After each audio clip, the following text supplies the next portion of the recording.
Great Lakes, campfire, cottage country. What are we thinking? No, not that. The s'mores. Yes, today I'm taking you to your childhood and maybe you still like them. We're gonna make some s'mores, but not just any s'mores. We're gonna make a waffle s'mores. Beautifully burnt marshmallows, graham crackers, chocolate stuffed between two waffles. Sounds like heaven. You're gonna want some s'mores. So let's go.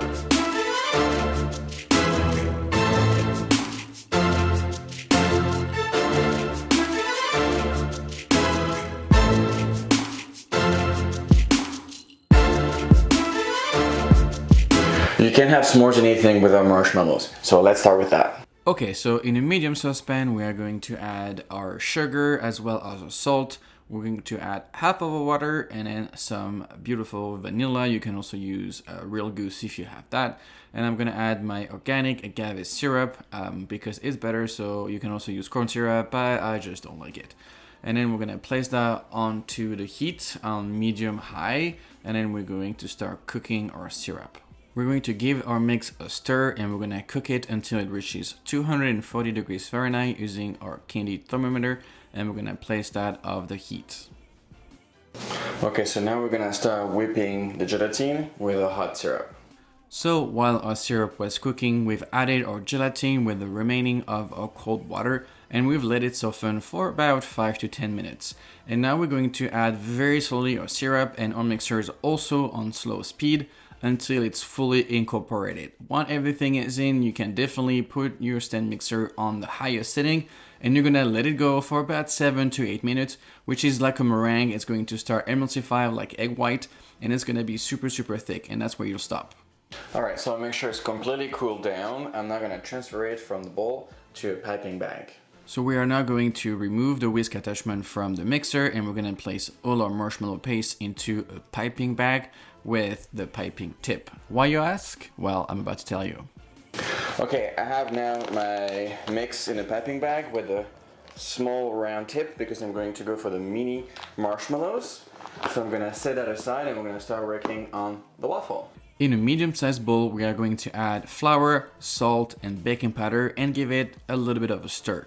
We are then going to add our wet ingredients, starting with the egg. We're gonna place that egg in the center of the bowl. I created a bit of a well, and we're gonna start incorporating it and start to add the milk. We're gonna add that until it's all mixed in together, making sure we incorporate the flour little by little so we don't have any lumps.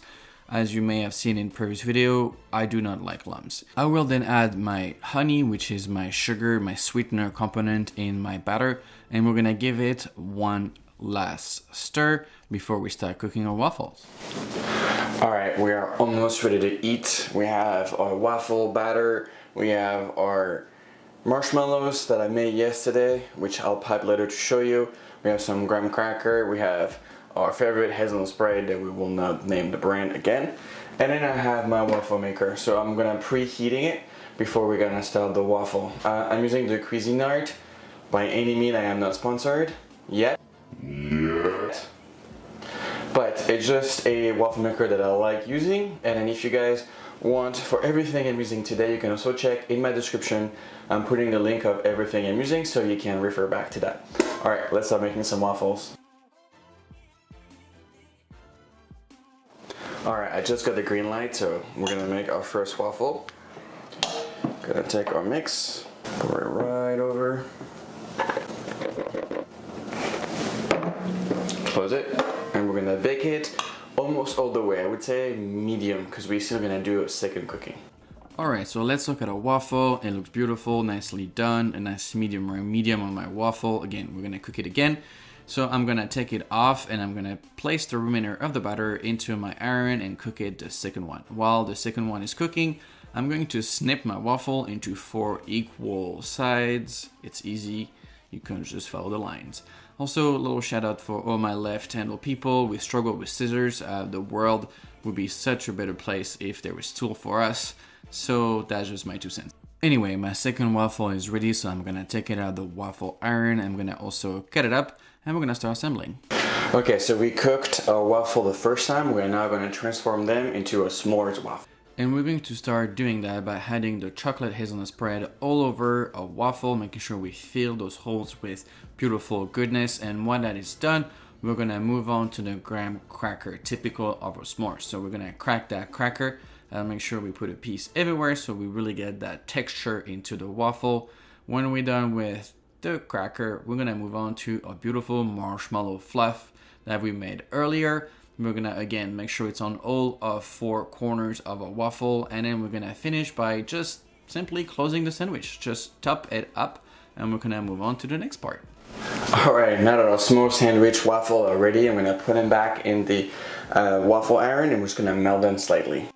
So we're going to place our sandwich back into place inside the waffle. It's easy. It's like when you were a kid, you just put the form in the square in the square, the round and around. Anyway, you get me. We're gonna take a pic, make sure they are melting. We're not trying to cook them. We're just trying to make sure it's all melted and gooey. Oof, look at that marshmallow. So we know we did a good job. So now we're gonna take them off. Obviously, the back of it will do a better job than the front, so you can remove them and place the front one to the back. Wow, that's a lot of explanation. And then we're gonna do that until it's all melted. And after we're just done, we're just gonna put them on the rack, let them rest a little bit. I mean, come on, check this out. Now we're gonna assemble them and then eat them. So I do think 4 pieces might be a little much. So we're gonna do a stack of 3. We can keep the 4th one for later when I'm hungry again. And then I'm gonna add a little bit more chocolate on top, and we're gonna garnish that with our mini marshmallows, which if you want to see how to make them, just stay tuned until the end of the video. And then I'm gonna get some flambe action, the proper grilling of the marshmallows. And here we are. Well, how decadent is this? I promise you, if you try that, you're gonna want some s'mores. Alright, if you enjoyed this video, as always, please like, comment, and subscribe. I really appreciate it. Again, everything I've used today will be in the link below. You can also check my other videos. And feel free to let me know what you want me to change, what you like, or what you would like to see. I will see you in the next episode, but first I'm gonna try this, and actually, you know what? I'm gonna use my hands. Feel free to add a bit of our favorite Canadian maple syrup on top too. Alright, let's dig in.